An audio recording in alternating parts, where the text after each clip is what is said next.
नमस्कार दोस्तों, आज 12 जनवरी 2022 है। तो चलिए आज के सभी इंपॉर्टेंट करंट अफेयर्स एमसीक्यूज को डिस्कस करते हैं।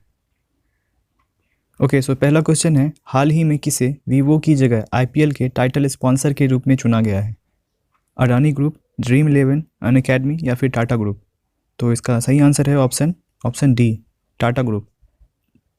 तो टाटा ग्रुप ने 2022 और 2023 के लिए आईपीएल के टाइटल स्पॉन्सर के लिए वीवो को रिप्लेस किया है। टाटा समूह एक भारतीय बहुराष्ट्रीय समूह है। यह भारत के सबसे बड़े और सबसे पुराने औद्योगिक समूहों में से एक है।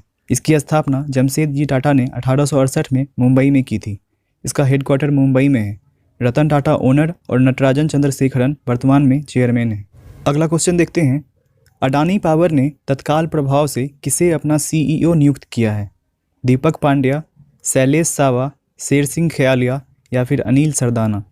तो इसका सही आंसर है option C, Sher Singh Khyalia. Adani power limited भारतीय समूह अडानी ग्रुप की एक बिजली व्यापार सहायक कंपनी है।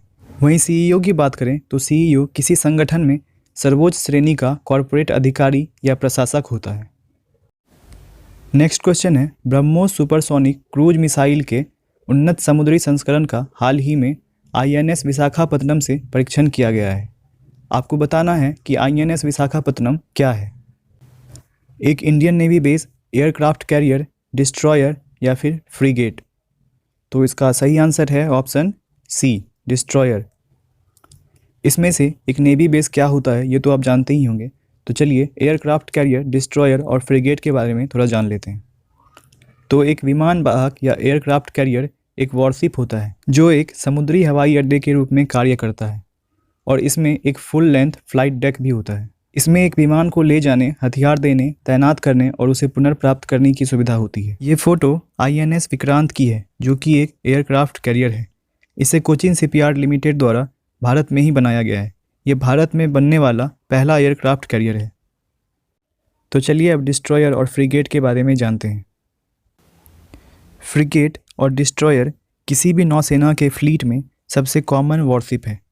दोनों को त्वरित गतिशीलता के लिए डिजाइन किया गया है और इसका उपयोग हवा, सतह और पानी के नीचे के खतरों से बड़े जहाज़ों को बचाने और एस्कॉर्ट करने के लिए किया जा सकता है।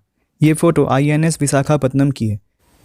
तो एयरक्राफ्ट कैरियर, डिस्ट्रॉयर्स और फ्रिगेट्स को मिलाकर एक फ्लीट तैयार होता है जिससे समुद्र में किसी नेवल ऑपरेशन को कंडक्ट किया जा सकता है।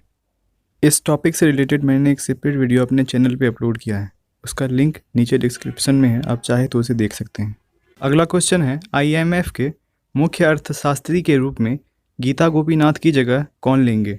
ऑप्शन है Pierre Olivier Gourinchas, Maurice Obstfeld, Olivier Blanchard या फिर साइमन जॉनसन?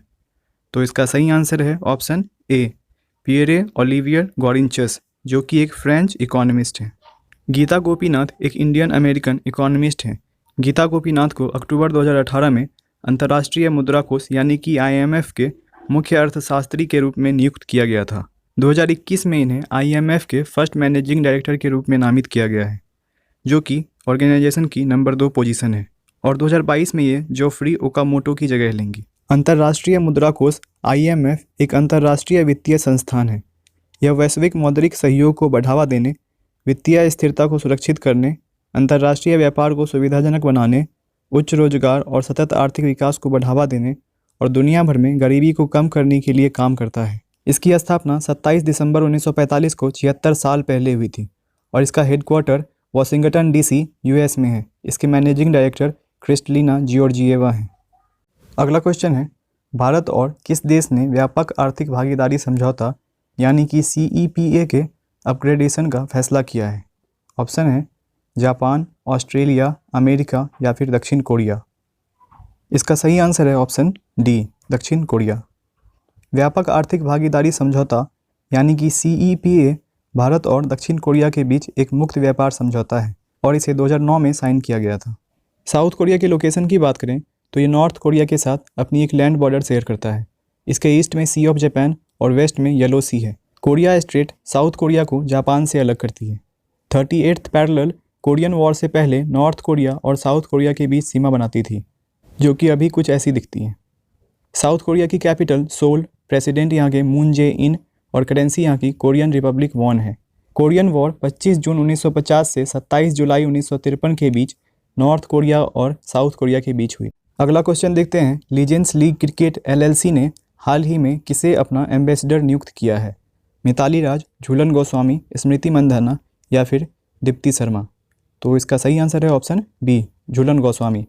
महिला सशक्तिकरण को बढ़ावा देने के लिए लीजेंड्स लीग क्रिकेट एलएलसी ने क्रिकेटर झूलन गोस्वामी को एक राजदूत के रूप में नियुक्त किया है। अगला क्वेश्चन है। यूरोपीय संसद के अध्यक्ष डेविड सासोली का हाल ही में निधन हो गया। वे किस देश से संबंधित थे? फ्रांस, जर्मनी, स्पेन या फिर इटली? इसका सही आंसर है ऑप्शन डी, इटली। यूरोपीय संसद यूरोपीय यूनियन की 3 विधायी शाखाओं में से एक है। यूरोपियन यूनियन 27 सदस्य राज्यों का एक राजनीतिक और आर्थिक संघ है जो मुख्य रूप से यूरोप में स्थित है। यूरोपीय संघ maastricht संधि द्वारा बनाया गया था, जो 1 नवंबर 1993 को लागू हुआ। उर्सुला वॉन डेर लेयन इसके प्रेसिडेंट हैं। यूरोपीय संघ परिषद की अध्यक्षता हाल ही में फ्रांस को मिली है। नेक्स्ट क्वेश्चन है। हाल ही में मिहिर दास का निधन हो गया है। वे कौन थे? एक साहित्यकार, वैज्ञानिक, अभिनेता या अर्थशास्त्री? तो इसका सही आंसर है ऑप्शन सी, अभिनेता। वे एक ओडिया अभिनेता थे। उड़ीसा अपनी सीमा पश्चिम बंगाल, झारखंड, छत्तीसगढ़ और आंध्र प्रदेश के साथ साझा करता है। उड़ीसा की राजधानी भुवनेश्वर, राज्यपाल गणेशी लाल और मुख्यमंत्री नवीन पटनायक हैं। अगला क्वेश्चन है। हाल ही में यूनेस्को ने भारत के विरासत स्थलों का विवरण किस भाषा में प्रकाशित करने की घोषणा की है? संस्कृत, हिंदी, फ्रेंच या फिर स्पेनिश? इसका सही आंसर है ऑप्शन बी, हिंदी। विश्व हिंदी दिवस के अवसर पर विश्व धरोहर केंद्र के निदेशक ने भारत के यूनेस्को विश्व धरोहर स्थलों के हिंदी विवरण को WHC की वेबसाइट पर प्रकाशित करने पर सहमति व्यक्त की है। The United Nations Educational, Scientific and Cultural Organization यानी कि यूनेस्को यूनाइटेड नेशंस की एक स्पेशलाइज्ड एजेंसी है जिसका हेडक्वार्टर पेरिस, फ्रांस में है। इसके डायरेक्टर जनरल ऑड्रे अजूले हैं। ओके, सो आज का आखिरी क्वेश्चन देखते हैं। हाल ही में विश्व बैंक ने चालू वित्त वर्ष के लिए भारत की GDP वृद्धि दर कितने प्रतिशत रहने का अनुमान लगाया है? 8.3%, 9.2%, 7.4% या फिर 6%? तो इसका सही आंसर है ऑप्शन ए, 8.3%। हाल ही में नेशनल स्टैटिस्टिकल ऑफिस यानी कि NSO ने भारत की GDP वृद्धि दर 9.2% रहने का अनुमान लगाया था। वहीं अगर वर्ल्ड बैंक की बात करें तो इसका headquarter Washington DC, United states में और इसके प्रेसिडेंट डेविड मैलपास हैं। तो ये आज के कुछ इंपॉर्टेंट करेंट अफेयर्स थे जिन्हें हमने डिस्कस किया। Thank you for watching.